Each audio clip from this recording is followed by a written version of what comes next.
दालुनि, मेवनि ऐं सब्जियुनि ते ॿधल खाधनि जो इस्तेमालु सिहत जे लाइ घणो फ़ाइदेमंद हूंदो आहे, पर छा तव्हां खे ख़बर आहे त उन्हनि खाधनि सां बेऔलादीअ जे मसइले ते बि ज़ाब्तो आणण में मदद मिले थी? अहिड़ी दावा ऑस्ट्रेलिया में थींदड़ हिक सिहत जी तहक़ीक़ में कई वई आहे। Monash university, Sunshine Coast university ऐं साउथ ऑस्ट्रेलिया यूनिवर्सिटी जी इन तहक़ीक़ में ॾिठो वियो आहे त अहिड़े क़िस्म जे खाधनि सां बेऔलादीअ जो शिकार थियण वारे ख़तरनि खे घटाए सघिजे थो। माहिरनि जो चवणु आहे त इहे खाधा जोड़नि खे औलाद जी पैदाइश जो इम्कान वधाए छॾींदा आहिनि। बेऔलादी सॼी दुनिया में हिकु वॾो मसइलो बणिजी रहियो आहे, जंहिंजो शिकार 4 करोड़ 80 लख जोड़ा ऐं 18 करोड़ 60 लख माण्हू फर्दी तौर ते मुब्तला आहिनि। माहिरनि ॿुधायो आहे त औलाद जी ख़्वाहिश जे लाइ खुराक जी चूंड हिकु आम ऐं फ़ाइदेमंद तरीक़ो साबित थी सघे थो। हुननि चयो त औलाद हासिल करणु कुझु वॾनि फ़ैसिलनि मां हिकु हूंदो आहे, पर औलाद न थिए त जोड़नि जी ज़िंदगी वॾी मुतासिर थींदी आहे।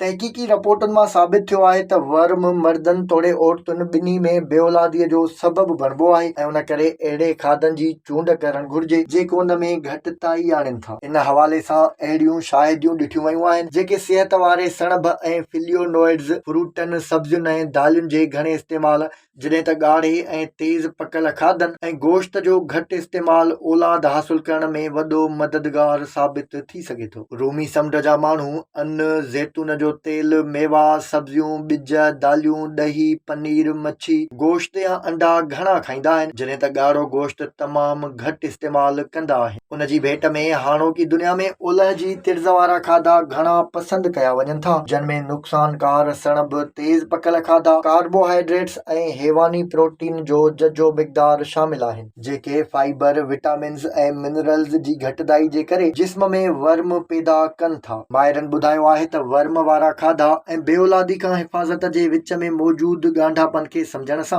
औलाद जा ख़्वाहिशमंद जोड़ा पंहिंजी ज़िंदगी मटाए सघनि था। अहिड़नि खाधनि जे इस्तेमाल सां औलाद हासिल करण जा इम्कान वधी वेंदा आहिनि ऐं इहो ई सबबु आहे त तहक़ीक़ जा नतीजा हौसलो ॾींदड़ आहिनि।